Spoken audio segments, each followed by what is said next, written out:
People, hello, hopefully we're all doing well. I'm Tom. Sorry about the lighting, the lack of professionalism around this. I'm working on it. It'll be better going forward after tomorrow. But let's talk now about Jai Opetaia. I know I'm late to the party, over a week late to the party, but what a phenomenal fighter. I say it time and time again, and I really do think so highly of him. You know, I was following him before he fought Marius Breeders back in Australia.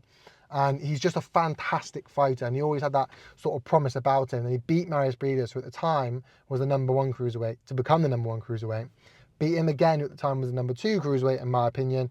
And he sort of solidified that. And going into Wednesday, I was thinking, no, look, David's a really good fighter. He's let's make no mistake about it. He's a future champion. He's really good. He is really good. Just not right now because of Jai, but he is really good. And that was a fight that in 18 months' time would have been the fight to make. It would have been a super close fight, super interesting, super good fight. But it came earlier because of an injury. Someone pulled out and then he stepped up. And well done to him for doing that. You've got to take the opportunities when they're there. And I think Jai just proved how good he is. Because, you know, I certainly thought I was going to be a chess fight. The last person you want to get into a trading fight with is Jai. Because no matter how good you think you are, he'll knock you out. We saw him in his fight before this one, knock out a heavyweight. Not knock out, but stop the heavyweight that even Joseph Parker couldn't stop. This is the guy we're talking about. So I don't know why he went in there and made it a dog fight, because really it should have been a chess fight. Maybe he just knows he's not going to outbox him either, because that was also just a 10 out of 10 punch perfect boxing display. So I think you don't really know. How do you tackle the beast that is Jai Opetaia? Do you go for a boxing fight and lose like Marius Breeders did twice? Or do you go in there and try and knock him out like Jack Massey did and then get stopped? Like, it's not easy. Do you know what I mean? Like, it's a lose-lose situation here. And I think you're kind of stuck with that, which is kind of basically flip a coin, go for whatever you think. And he went for the dog fight. And look, I mean, he buzzed Jai a few times. He had him buzzed a few times. And in that interview, he was asked if he had him buzzed, and he's like, "Yeah, the guy's just a psycho. He's a nut job." He's like, "Yeah, I loved it."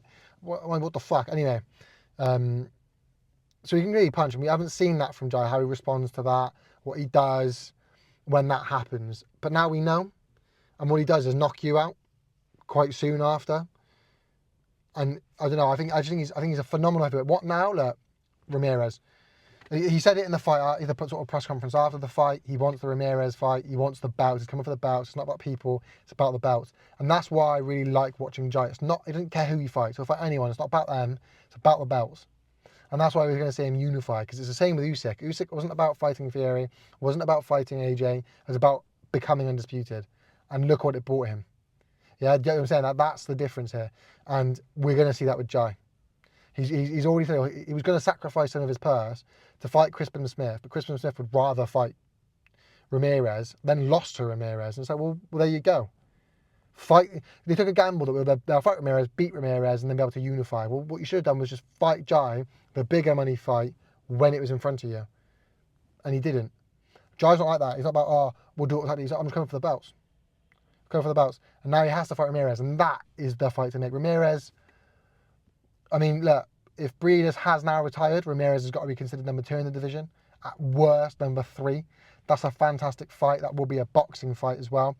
I think Jai stops him. At this point in time, I think Jai stops him. I think Ramirez is so good. And I said Ramirez would beat Billy Smith. I don't know how many people predicted Ramirez to beat Billy Smith. Amongst the British fans, nobody picked Ramirez. And I mean nobody picked Ramirez to beat Billy Smith. All the big shows, your TalkSport, your big kind of promoters, your big YouTube channels in Britain were all picking Billy Smith to beat Ramirez. And I was sitting there going, no, I don't rate him that highly. He makes the fights poor and he'll be bad, but he'll make you worse. Ramirez won't fall into that trap, and he didn't, and he beat him. But the problem is, again, how do you beat Jai? Jai's a better boxer than him. Jai can punch harder than him. The guy's a light heavyweight coming up, so he's got speed, got power. Maybe you try and gas Jai out and then take him in sort of the last 5, 6 rounds. But if Breeders couldn't do it, I don't think Ramirez can. That's no disrespect to Ramirez.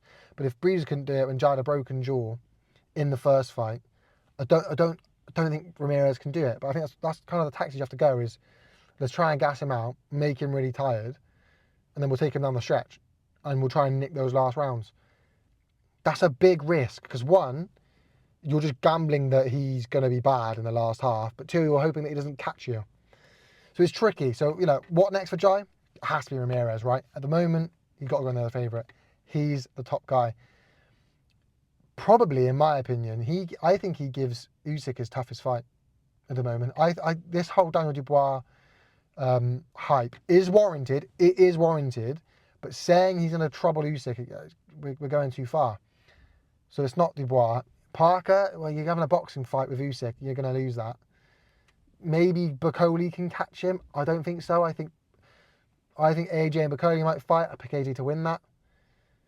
No, if no one else could catch him, AJ couldn't catch him, Dubois couldn't catch him, Fury couldn't catch him. Can Bacoli? I doubt it.